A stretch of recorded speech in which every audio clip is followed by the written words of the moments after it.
ne soxna Aminata Touré mu ngi ci yéene kaay yëpp ba mu des ci tàggat yaram yi liñ ciy wax nag moom mooy conférence de presse bi mu amoon démb yëkki ay kàddu annoncé li nga xam ne moom mooy démission am ca groupe Benno Bokk Yaakaar ba tey muy des député mu mel ni itam waa Benno ak ñi fare ak nguur gi ñoom it dafa mel ni ñoom ñëpp ñu ngi tontu Aminata Touré mais li ci gën a am solo moom mooy moom nee na day démissionné ci Benno Bokk Yaakaar ca lettre de démission boobu dina ko déposé. Démission boobu mu warul nekk surprise parce que boo xoolee taxawaayam déjà bis bi ñuy installé assemblée nationale daanaka dafa gedd même mbiram procuration bi ñu waxoon après def na ci ay tweet ne Farba mi nga xamante ni moo voté en son nom moom joxu ko ndigal ngir mu daal di voté donc bu ñu jógee quelques semaines après mu génn ne day démissionné ci groupe parlementaire Benno Bokk Yaakaar donc c'est pas une surprise maintenant nag comme Mimi Touré boo xoolee wax na fi mu bëgg a jëm am na yéene boo xamante tamit bu dee day nekk candidat ci élection présidentielle yu ñuy dëgmal beneen bi tamit mooy xam naa bëggut a yombal affaire bi ñi nga xamante ne mooy Macky Sall surtout parce que dafa mel ni moom la def adversaire am bëgg quand même taxaw comme son opposante comme ni ñu ko gisee quand même ci waa Yewwi Askan Wi ak tamit biir assemblée nationale nu mu fa nar a taxawee parce que bu génnee ci groupe parlementaire Benno Bokk Yaakaar dina poser un sérieux problème parce que majorité bi nga xamante ni Benno yaakaaroon nañ ko surtout ak seen 82 députés yi mu manqué leen un député ngir ñu am kon majorité absolue boobu loolu mënatul nekk bu fekkente ni kon Mimi Touré génn na ci parce que Pape Diop mi ñëwoon complété nekkoon 83e député bi ak la sortie de Mimi quand même day fausser le jeu te dina am tamit ay njeexital surtout bu fekkente ni war nañoo am benn taxawaay ci assemblée nationale démb gis nga sax ay borom xam-xam ci wàllu droit parlementaire ñu ko doon expliquer surtout bu fekkente ni ay loi organique lañ fay voté wala yu mel noonu fële ci assemblée nationale muy débat yoo xamante ni quand même dina xaar bon groupe parlementaire Benno nee nañ dina def conférence de presse on va attendre li nga xamante ni quand même moom mooy seen réaction jëm ci wàllu ku ne xam na ni assemblée nationale bu ngeen fàttali ko bi Macky Sall ñëwee am na ay changements yoo xamante sax indi woon nañ ko fa parce que dañu nemmeeku woon ne gars yi am na ñoo xamante ni seen parti dafa leen fay fal ñu dem ba ci biir daal di démissionné te loolu boo ko defee da nga doon perte sa mandat député loolu article 60 bu constitution bi wax na ko règlement intérieur également muy article 7 bi règlement intérieur assemblée nationale ñëwaat na ci bu fekkente ni da nga démissionné sa parti da ngay perdre automatiquement sa mandat de député maintenant Mimi Touré du parti moo ko yóbbu assemblée nationale c'est une coalition Benno Bokk Yaakaar donc am na liberté am bu fekkente ni démissionné na ci groupe parlementaire waxul ne dafay démissionné sax biir APR elle dit qu'elle démissionne du groupe parlementaire Benno Bokk Yaakaar mooy groupe majorité bi bu ngeen fàttali ko ku mel ni Déthié Fall loolu daloon na ko fii ay temps bi nga xamante ni amoon na jafe-jafe ak waa parti réew mi parce que boobu bi ni dem assemblée nationale du sax réew mi moo ko yóbboon assemblée nationale coalition moo ko fa yóbboon donc elle garde toujours son mandat de député en tout cas loolu la teg si ba xaw nag naka lañ ko mën a interpréter ba gàdd daal leen fay jëlee wuuteeg li nga xamante nemeeku nañ ko fi woon bi Macky Sall di génn assemblée nationale si vous vous rappelez bien ku mel ni Mbaye Ndiaye ak Moustapha Cissé Lo ñoom waxuñ woon ni dañuy démissionner PDS ànd ak Macky Sall mais terewul gars yi xooj na leen ba daal di nangu li nga xamante ni quand même mooy seen mandat de député loolu ko nga xamante ne c'était une violation de loi ak règlement intérieur bi nga xamante ni moom mooy fal assemblée nationale ci tontu yi nag am na ci koo xamante ni démb gis naa mu tontu kooku mooy problème communication bi ni wax ci surtout bu fekkee dañu majorité présidentielle parce que kii wax tamit ak kii tontu ku mel ni Abdou Aziz Diop moom je pense que ku nekk waroon naa tontu Mimi Touré ba mu des moom parce que Abdou Aziz Diop moom bu ngeen fàttalikoo nekkoon na parti démocratique sénégalais daal di remplacer maître Madické Niang bon de fait il avait démissionné presque du parti démocratique sénégalais ak ànd ak ku mel ni son mentor du Oumar Sarr mais musul rendre son mandat de député mais démb gis naa ci benn conférence de presse celui qui avait pris la parole pour di tontu te loolu mooy li ñu wax toujours ci mouvance présidentielle bi jafe-jafe Mimi Touré aussi nan wax ne dëgg parce que bu fekkante ni yow bëgg ngaa nekk candidat déggoo teeg nit ñi aussi am na loo xamante parce que elle pose un problème moral parce que mi ngi naan la candidature de Macky Sall juridiquement c'est pas recevable moralement aussi mais question de morale aussi bu fekkente da ngay ànd ak nit ñi même si am na droit garder mandat député mais je pense que il faut nga dem xeexi boo nag a xeex nag mieux vaut nga rendre poste député bi nga xamante ni quand même ci turu Benno Bokk Yaakaar nga quand même bu dem ci opposition bi carrément pour se battre mais bu fekkente ni da nga bëgg a des ci wàllu ça pose un sérieux problème parce que ku mel ni Macky Sall moom bi mu ko dalee waa PDS bi ne dañuy wàññi mandat moom sax dàqun ko woon dañ ne woon président assemblée nationale comme convoqué na fi Karim Wade gars yi indi ko problème moom voilà moom dafa déjà dafa démissionné jox leen tous les mandats yi nga xamante ni mooy conseil municipal bu Fatick ak yooyu après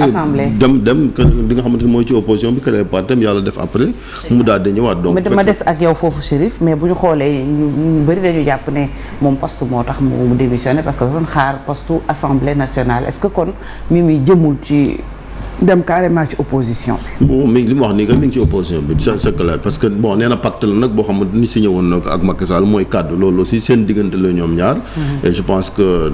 c'était une surprise pour tous les Sénégalais aussi ñu toog gis Amadou Mame Diop mi nga xamante ni moom lañ def président assemblée nationale. ñu daal di koy fal ñu bëri ku mel ni Aminata Touré lañ xam parce que logiquement aussi mën na nekk parce que moo dirigé woon liste bi. elle a dit wër na Sénégal battre na campagne et cetera mais moom Macky Sall aussi comme li ñu wax seen diggante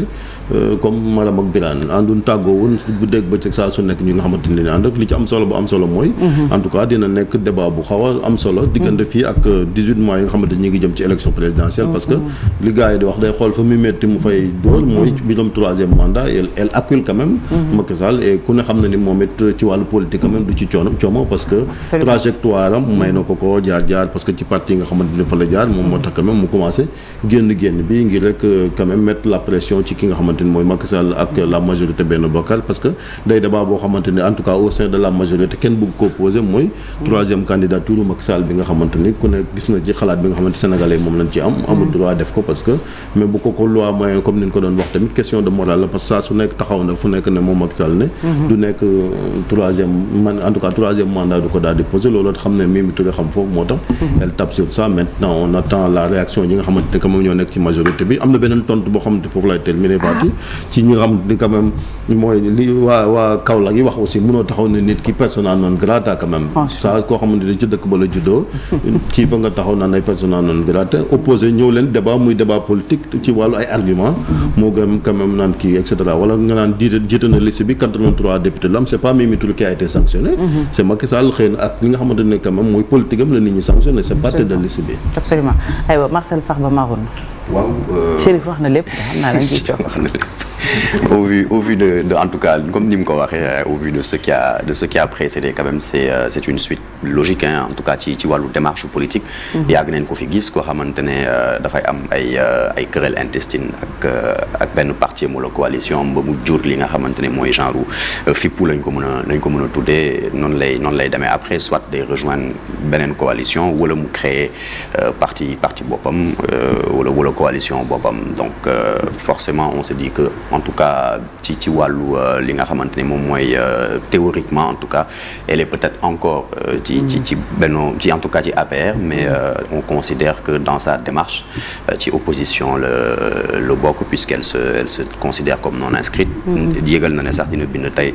président Assemblée nationale conformément ak li ko article 22 may ci en termes de règlement intérieur au niveau de l'Assemblée nationale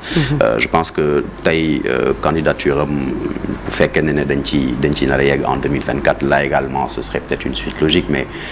comme elle a dit elle na def li nga xamante ne moom mooy interroger le peuple sénégalais dugg ci gox-goxaan yi jéem a xool recueillir les avis ce que ça va pouvoir donner elle a quand même de l'expérience en termes de campagne et de ce qui s'ensuit moom mi fi nekkoon directrice de campagne et puis je pense qu'il y a une question boo xamante ne on s'accorde nous tous en tout cas certains yi nga xamante ne ñu ngi ci coalition au pouvoir